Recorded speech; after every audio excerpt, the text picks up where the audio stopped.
Orthodoxie, une émission proposée par Alexis Chrysostalis.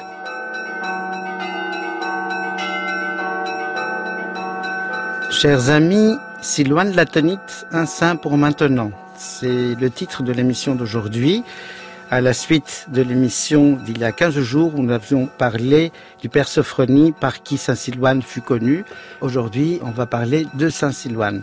Nous sommes toujours en compagnie de Jean-Claude Paulet, professeur émérite à l'université Louvain-la-Neuve et secrétaire de l'association Saint Silouane Latonite, justement. Alors, vous êtes vraiment la personne pour parler de ce saint, un saint, je dirais, contemporain, un saint du XXe siècle, quelqu'un qui est mort peu avant la Deuxième Guerre mondiale, quelqu'un qui est connu par son disciple, quelqu'un qui a eu une vie très discrète, je dirais, et pratiquement pas de rayonnement, ou pas du tout peut-être pendant sa vie, et qui est maintenant quelqu'un d'extrêmement apprécié. Alors, si vous voulez bien, on commence par le début, je dirais. D'où vient Saint Silouane ? Alors, Saint Silouane, c'est un personnage qui est d'une très grande banalité. C'est le fils d'un paysan russe, n'est-ce pas, qui se trouve dans la réalité la plus commune qui soit pour un paysan, c'est-à-dire que lui-même est essentiellement voué à aider son père dans la culture, de telle manière qu'il n'ira que 2 hivers à l'école.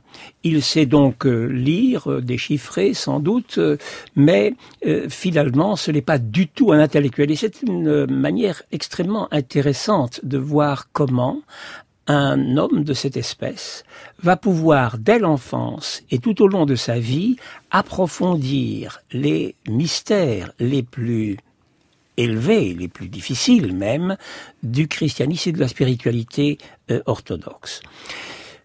Si j'ose dire, sa biographie, nous pourrons la diviser en peu de phases, mais tout de même 3 phases assez définitives, assez décisives en tout cas. Tout d'abord, son enfance et sa jeunesse. Il naît donc dans une famille nombreuse, évidemment comme à l'époque, dans une famille paysanne, je l'ai déjà dit. Il a 4 frères et 2 sœurs, et un événement est souligné dans sa biographie, c'est qu'il est tout juste arrivé à l'âge de 4 ans, qu'un jour, son père reçoit dans sa maison un marchand ambulant, un colporteur qui distribue des livres. Et le prestige des livres étant évidemment très grand, le père et le petit garçon de 4 ans, qui était très curieux, viennent assister au débat qui pouvait s'engager avec ce colporteur. Et le colporteur distribuait des livres, mais était en même temps un propagandiste de ce qu'on pourrait appeler l'humanitarisme athée. De telle façon qu'il met en question ouvertement, face au père de Silouane et devant Silouane, qui a 4 ans, mais qui est très attentif, il met en question le fait que le Christ soit effectivement un personnage tel qu'on le décrit, et que finalement, l'existence de Dieu, c'est une foi qui est relative, et qui de toute manière ne doit pas être suivie, parce que le bon sens interdit d'y penser. Le petit garçon, alors, qui a toujours cru effectivement tout le contraire, se demande si ce marchand de livres n'a pas raison. À tel point qu'il se dit en lui-même « Si Dieu existe, j'irai un jour dans ma vie pour le découvrir. » Et cette impulsion va peu à peu vivre dans son intériorité et s'épanouir, mais d'une manière très discrète, on pourrait dire secrète. Il faut attendre qu'il ait l'âge de 19 ans pour que, tout d'un coup, il est la confirmation du fait que Dieu existe. Car en effet, il travaillait comme charpentier avec un de ses frères pour le prince Troubetskoï, et il y a une femme de l'entourage de ses ouvriers qui un jour est allée en pèlerinage sur la tombe d'un saint et qui est revenue en disant qu'il y avait des miracles qui se passaient sur cette tombe et que par conséquent, la réalité de Dieu ne pouvait pas être contestée puisqu'elle était efficace. Alors Silouane, dans sa naïveté, car c'est un homme qui est relativement naïf, qui est en toute hypothèse facile, si j'ose dire, dans sa conviction, eh bien, dans cette conscience de jeune homme, lui vient l'idée que Dieu existe et qu'en effet, il est maintenant rassuré. En même temps que cette conviction, peu à peu, va se faire jour dans son esprit l'idée qu'il faut non seulement chercher Dieu pour le trouver, ce qui n'est plus nécessaire, mais il faut chercher à se rapprocher de Dieu, et il sait, il a entendu dire, il a la conviction même que c'est la voie monastique qui y conduit. De telle façon que naît peu à peu dans son esprit l'idée de devenir moine, au point qu'il demande à son père s'il peut aller aux grottes de Kiev pour devenir moine. Son père lui dit « Oh là, pas trop vite, fais d'abord ton service militaire, on verra après ». Et effectivement, il accomplit son service militaire, il est très bien vu, il est dans un régiment de la garde, il est très bien vu, son service militaire est parfait. Et quand il termine son service militaire, il revient à la maison et il dit « Voilà, je m'en vais au Mont Athos ». Et une semaine plus tard, il est parti. Entre-temps, bien entendu, il y avait une maturation qui s'était faite. Et notamment, cette maturation s'était faite par l'intermédiaire de ce qu'on pourrait appeler la prière secrète de Saint Jean de Kronstadt. Il avait voulu en effet aller rencontrer Jean de Kronstadt, mais il n'avait pas pu le voir, mais il avait demandé qu'on prie pour lui, qu'il prie pour lui, afin que sa vocation monastique puisse s'épanouir. Et le voilà donc engagé dans cette voie, et il va au Mont Athos. Il a à peine 26 ans, puisqu'il y arrive en 1892. Deux mots peut-être, expliquer quelle est son instruction, parce que quand on le lit, évidemment, on le connaît à travers son élève Sophronie, et peut-être que le père Sophronie a pris soin de présenter ses écrits d'une manière accompagnée, je dirais. Mais quelle est la seule instruction première? Parce que quand on le lit, il ne donne pas l'impression de quelqu'un qui manque d'instruction. C'est vrai que son instruction, il l'a réalisée un peu par lui-même, sans doute, mais surtout, tout au long de sa vie monastique, les longs offices, les lectures qui étaient faites au cours des repas et l'ensemble, je dirais, de cette imprégnation patristique qu'il a au Mont Athos quotidiennement lui a permis non seulement de connaître, mais de comprendre énormément de textes et donc d'être nourri de l'intérieur par une éducation, par une instruction qui était en quelque sorte permanente. Mais ce n'est pas là, véritablement, le point d'appui le plus profond. En vérité, son expérience est le lieu même de son instruction. Et on peut revenir un peu en arrière, maintenant que j'ai donné, je dirais, son itinéraire premier, cette première étape, on peut revenir en arrière. À vrai dire, il a, au cours de son enfance et de son adolescence, il a connu un certain nombre de vérités qui lui sont apparues comme des vérités essentielles. Et curieusement, ce ne sont pas des vérités spéculatives, ce sont des vérités intérieures. En effet, il a le sens du péché. Il sait, il sent que le péché est en lui une dimension qui doit obtenir quelque chose comme une réponse. Et cette réponse, et là nous retrouvons certains aspects que nous avons déjà évoqués à propos du Père Sophronie, cette réponse, c'est le repentir. Un repentir qui n'est pas du tout le regret d'une faute qui aurait été commise incidemment. Un repentir qui est la conscience très profonde que, au fin fond de son identité, au fin fond de son intimité, il y a un lieu de résistance, un lieu de négation, un lieu d'insuffisance, un lieu qui est en fait l'abîme qui conduit au néant. Car c'est l'abîme qui sépare absolument Dieu de l'homme, et qui sépare Dieu de l'homme à travers la liberté que l'homme a de vouloir ou de ne pas vouloir se rapprocher de lui. Et c'est cette dimension du repentir qui est le début de son instruction, qui est sa propre pédagogie intérieure, qui est sa propre manière de connaître la réalité spirituelle qu'il va vivre intérieurement, et bien entendu qu'il va vivre aussi extérieurement, comme je l'ai dit tout à l'heure, en étant baigné dans la tradition patristique que le Mont Athos continue évidemment de manifester. Nous allons maintenant faire une pause en musique un peu étonnante. On s'attendrait à un chant purement religieux orthodoxe. C'est un chant évidemment orthodoxe puisque le compositeur est orthodoxe. C'est Arvo Pärt, un compositeur estonien très connu. Alors il a écrit une composition qui s'appelle Silouan Song, le chant de Silouan, dédié donc à Saint Silouan. Vous allez nous dire après pourquoi. Nous entendons maintenant un extrait donc de cette composition de Arvo Pärt par l'orchestre de chambre de Tallinn sous la direction de Tõnu Kaljuste.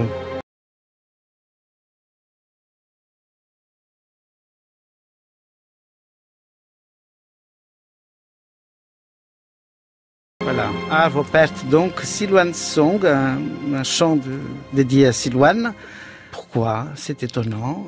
Un compositeur contemporain qui écrit un chant dédié à un saint orthodoxe? Alors, en fait, il faut savoir que Arvo Pärt connaissait bien le père Sophroni et qu'il a fréquenté le monastère d'Angleterre au point de s'y installer quelque temps. De telle manière qu'il y a chez Arvo Pärt une inspiration qui est une inspiration religieuse, plus que cela, spirituelle. Et on peut essayer, on ne va pas évidemment développer ça longuement, mais on peut essayer de voir quand même que dans le minimalisme d'Arvo Pärt, il y a quelque chose comme cette simplicité absolue et profonde qui creuse l'intériorité chez Silouane et qui va jusqu'à toucher le lieu même où un personnage, un individu pourrait-on dire, une personne au sens fort du terme, parvient à assumer l'humanité dans sa profondeur et dans son universalité. Et c'est ce que, d'ailleurs, Silouane exprime lui-même lorsqu'il écrit les lamentations d'Adam. Alors ces lamentations d'Adam, ce ne sont pas des lamentations qu'il prête à Adam, ce sont des lamentations qu'il a vécues lui-même en tant qu'Adam total, parce qu'il correspond même à l'humanité dans son origine et dans sa réalité absolue.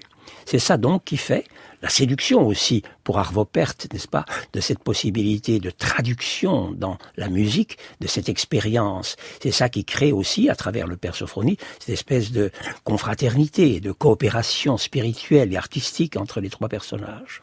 Les trois vraiment personnages, là, on voit l'importance aussi du père Sophroni, qui est le passeur, hein, c'est fondamental. Et comme pour nous tous d'ailleurs, pour les écrits de Saint Silouane. Alors, on revient à Saint Silouane et maintenant son message, le cœur même, je dirais, de son enseignement. Alors, on a tout à l'heure évoqué la première partie. Il y en a une deuxième maintenant et puis une troisième que nous allons aborder.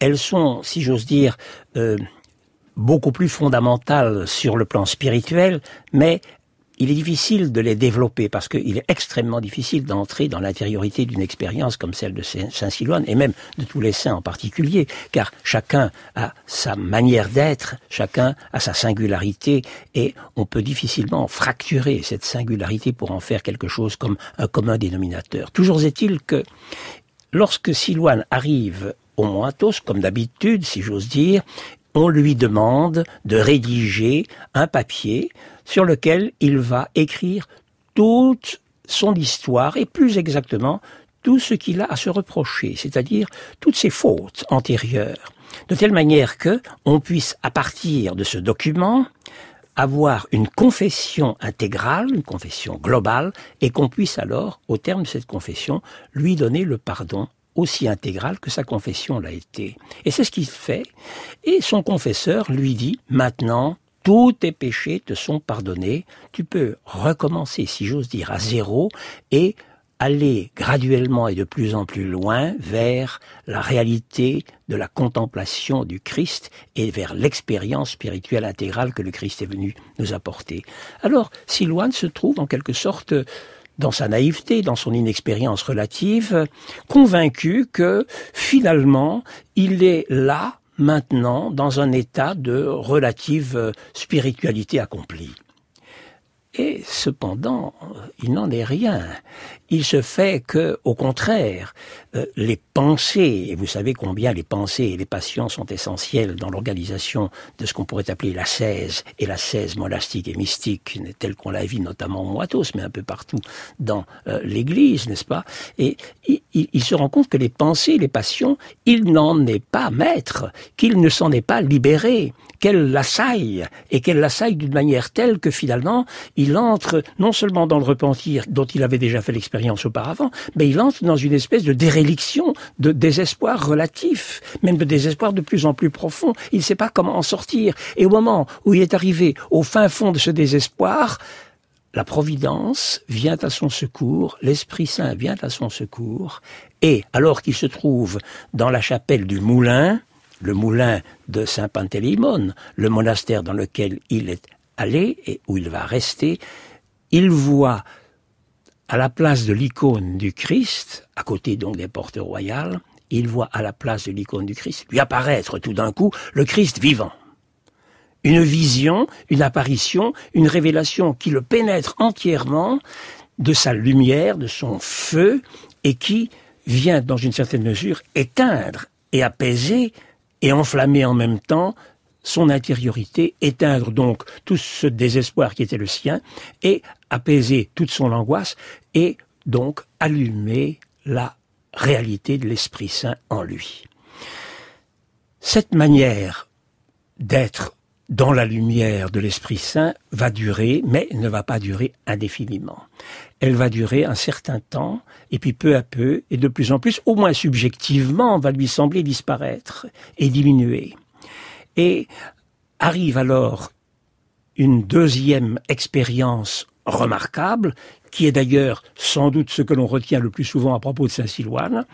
Il retombe, si j'ose dire, dans cette espèce de déréliction, dans ce désespoir, la lutte contre les passions, la lutte contre les pensées, l'assaillement de tout ce qui effectivement l'empêche de continuer à être dans cet état, je dirais, de spiritualité expérimentée par la vision du Christ.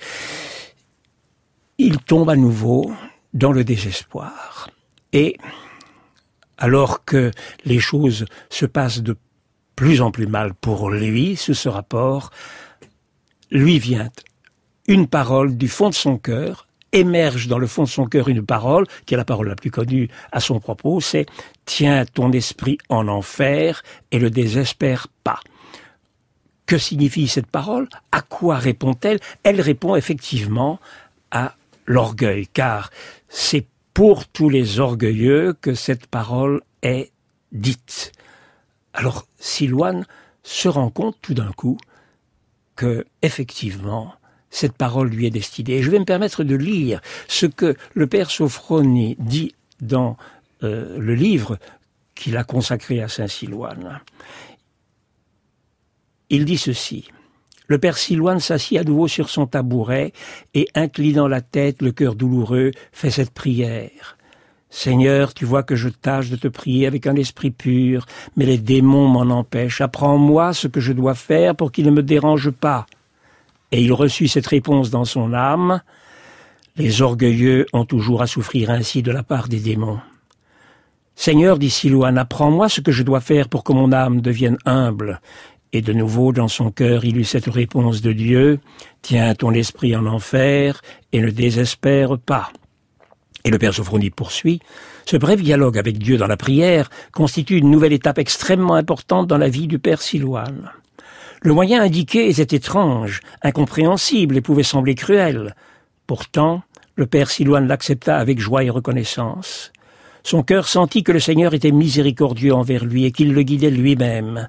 Se tenir en enfer n'était pas chose nouvelle pour lui. Il y était demeuré jusqu'à l'apparition du Seigneur. Ce qui était nouveau dans l'indication de Dieu, c'était « et ne désespère pas ». Auparavant, il tombait dans le désespoir. Maintenant, de nouveau, après de nombreuses années d'un pénible combat, de fréquents abandons de Dieu, il connaissait des heures, sinon de désespoir, du moins de souffrance qui s'en approchaient. Le souvenir de la vision du Seigneur le retenait de tomber dans un désespoir complet, mais les souffrances provenant de la perte de la grâce n'en étaient pas moins écrasantes. Et dans cet écrasement, c'est le triomphe apparent des pensées, des passions et donc des démons. Et là, Silouane, peu à peu alors, va apprendre à devenir humble, car l'humilité, c'est la caractéristique même de Dieu dans son intimité propre, la caractéristique du Christ dans son intimité propre, et le but de la vie chrétienne, le but de la vie monastique, le but de toute spiritualité qui cherche à atteindre ce niveau de l'anthropologie divino-humaine du Christ, c'est d'obtenir l'humilité. Pas seulement l'humilité ascétique, pas seulement l'humilité de celui qui peine de tous les jours pour devenir humble, mais l'humilité du Christ, c'est une humilité en quelque sorte divine. Et cela, ça, c'est la deuxième phase décisive de la vie de Silouane. La troisième phase, c'est précisément, pendant 15 ans, l'obtention progressive de ce qu'il appelle lui-même la prière pure, de ce qui est réellement la prière pure, c'est-à-dire l'accomplissement de la prière en toute humilité. Merci beaucoup. On pourrait entendre des heures l'enseignement du Père Sophroni sur Saint Silouane et évidemment le message de Saint Silouane. Le temps ne nous permet pas de nous étendre longtemps là-dessus. Il reste 2 minutes à peu près pour parler de l'association Saint Silouane. en disant quand même que cette émission est diffusée un 30 septembre et que Saint-Silouan s'est endormi et mort un 24 septembre. Donc c'est un hommage que nous lui rendons aussi de cette manière-là. Alors, l'association. L'association Saint-Silouan a été fondée avec la bénédiction du Père Sophrony en 1993, quelques 6 mois avant son décès. Et elle a été mise sur pied par l'archimandrite Siméon, qui est aujourd'hui décédé également, et elle a réuni ce que le Père Siméon appelait le monastère invisible, c'est-à-dire tous ceux qui, le plus souvent francophones, avaient fréquenté le monastère, étaient des laïcs ou étaient éventuellement des moines, mais qui n'étaient pas du monastère Saint-Jean-Baptiste en Angleterre, n'est-ce pas, et qui se réunissaient dans la communion d'esprit qui avait été diffusée par le Père Sophrony et Saint-Silouan. Et cette association a pour propos de continuer et de maintenir cet esprit.